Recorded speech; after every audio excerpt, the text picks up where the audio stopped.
be no secrets between us, no, it's just honesty. Even if it hurts, even if it's just for today. Hello, my name is Claudia. Today I will be sharing with you the most minimal and simple bullet journal setup. I swear by this setup. I'm simple and I'm not artistically inclined, so this gets the job done for me. This monthly setup is perfect for those beginning bullet journaling or who prefer the easy and simple layout or just want to do the bare minimum. Here's what you'll need: a notebook, writing tools, ruler, markers, and other decorative stuff. And here's my setup. Starting with the monthly layout, I am using stamps that I got from AliExpress. I don't have the best handwriting, since the legibility of my handwriting very much depends on my energy levels that day, the pen I'm using, the paper I'm using, and I swear a multitude of other factors. I swear it's not me. So here I am stamping out the word October. I like the typewriter effect that stamping gives off.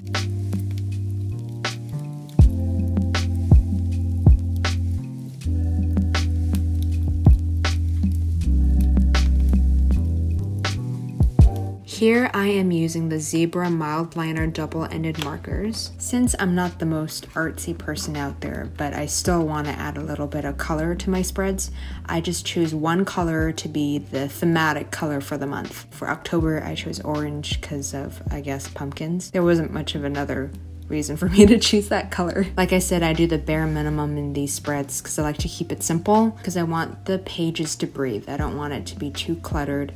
For my headers, I use a Muji 0.7 gel ballpoint pen. I do a linear calendar, so on one column I do the days of the month, and in the second column I do the days of the week.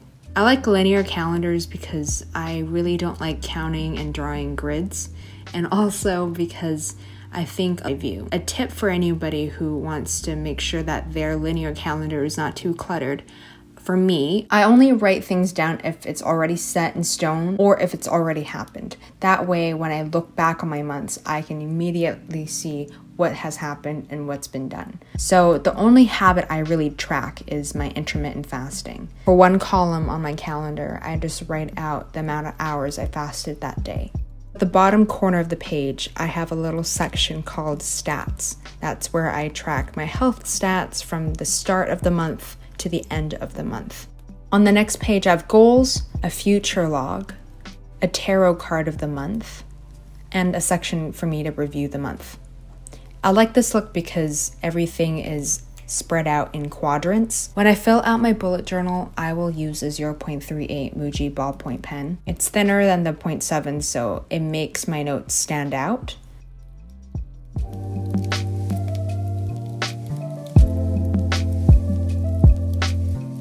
Here's what it looks like. The next spread is an October finances spread.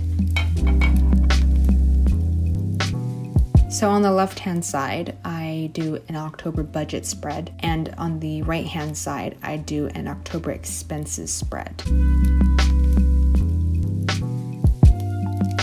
So for my October budget, I have everything sectioned out in 3 parts. The first part is logging in the income I've received. So I write down the day that I receive it, where I got it from, and the amount.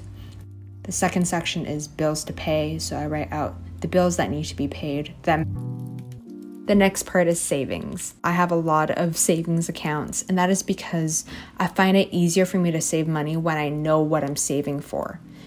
As you can tell, I have accounts for acting class, travel, emergency, investments, etc. And then at the bottom, I just have a notes section. Next is expenses. I split the page into 4 columns. First is the date. Second is the purchase I've made. Third is the type of purchase I've made. And last is the cost. And here's what it looks like.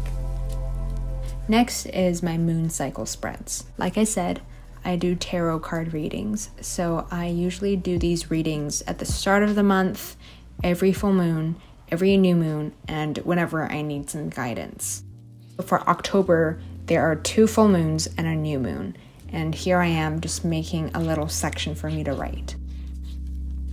I really enjoy doing full moon and new moon readings because it's like having a bi-weekly check-in with yourself. Every 2 weeks, I sit down with myself and I just figure out what I need to work on, how I'm feeling, what's blocking me, and figure out what tools and mechanisms I can use to further my spiritual journey.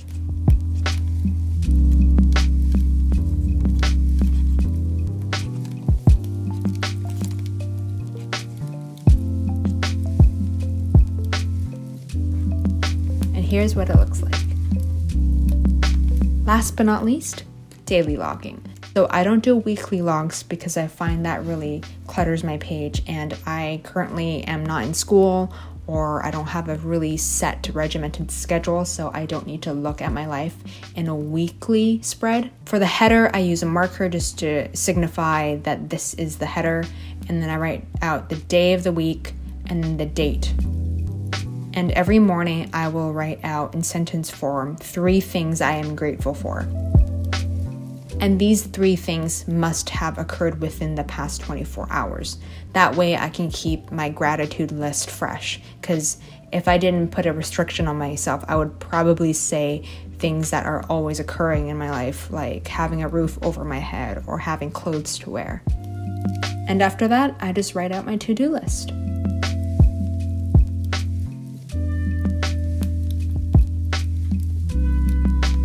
And that's it. Now just a quick flip through. It's a really simple spread. It didn't take me long at all.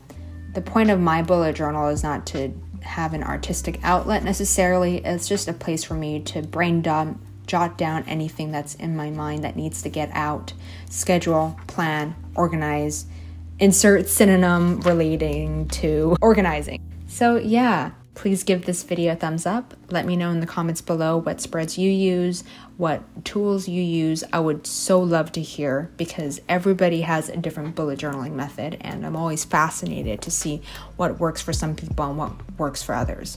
So yeah, thank you so much for watching, and I will see you in the next one.